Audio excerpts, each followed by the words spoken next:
Une heure avec la moustache sur Rire et Chanson. Le billet de Sophie Imbeau. Bonsoir. Oui, pour parler du théâtre, il faut être le soir. Le soir, c'est le moment des retrouvailles, du rêve, de l'imaginaire, des putes. Alors, Jean-Luc, merci. Enfin, une pièce sur les poils. Les poils font partie de nous, ils sont nos amis. Nelson Mandela ne disait-il pas « Là où il y a du poil, il y a de la joie » Ou peut-être était-ce Miss France. Peu importe, la poésie n'a pas de frontières. Alors, les poils ont quelque chose d'extrêmement communicatif. Regardez Chewbacca dans Star Wars. Quelle présence, quel charisme. Bon, c'est approximatif. Alors, dans cette pièce, vous avez choisi d'aborder cette petite implantation pileuse, irrationnelle, subtilement déposée entre le nez et la lèvre supérieure, la moustache. La moustache qui, de tout temps, a toujours fédéré les foules, et ça, tous les dictateurs l'ont très vite compris. Hein.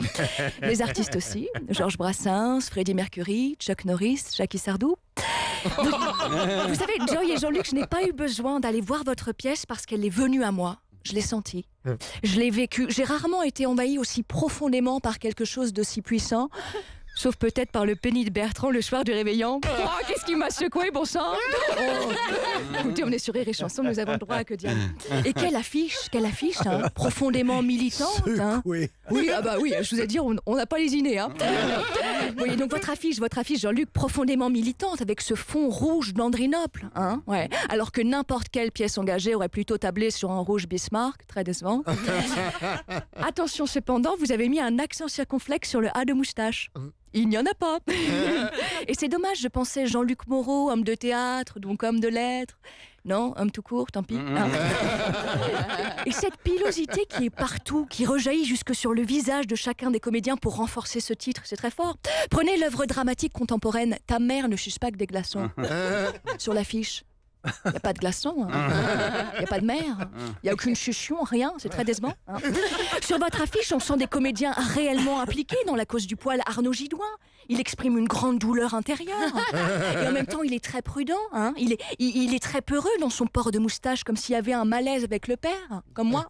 En même temps, moi, je ne sais pas s'il n'a été attaché à un radiateur et abusé sexuellement, je ne sais pas. Et vous, Joy, à l'ère de l'épilation intégrale, vous vous êtes laissé pousser la moustache au risque que tout le monde découvre que vous étiez une fausse blonde. Quel courage, hein, ouais. Ou un homme. Ouais, ou un homme, c'est vrai.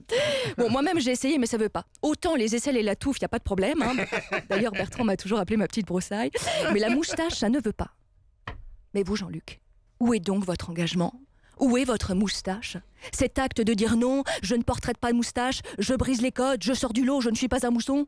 On est quand même à 2 doigts du gilet jaune, hein, excusez-moi. Hein. Et pourtant, du poil, vous en avez. Alors quoi ? Ne faites pas votre timide. Je suis sûre qu'une belle moustache avec un petit cuir, ça vous irait très bien. Hein, avec un petit cul ? Cuir. Oh, j'oserais pas, Jean-Luc, on se connaît pas assez, attendez. Alors la moustache, c'est bien plus qu'une comédie pleine d'humour et de quiproquos, c'est une ode au pelage. C'est un manifeste du duvet. C'est une incantation à la toison. Un spectacle qui ravira, j'en suis sûre, les spectateurs de tout poil. Oui, j'avais envie de faire cette blague, c'est ma chronique. Merci à tous. Une heure avec la moustache sur Rire et Chanson.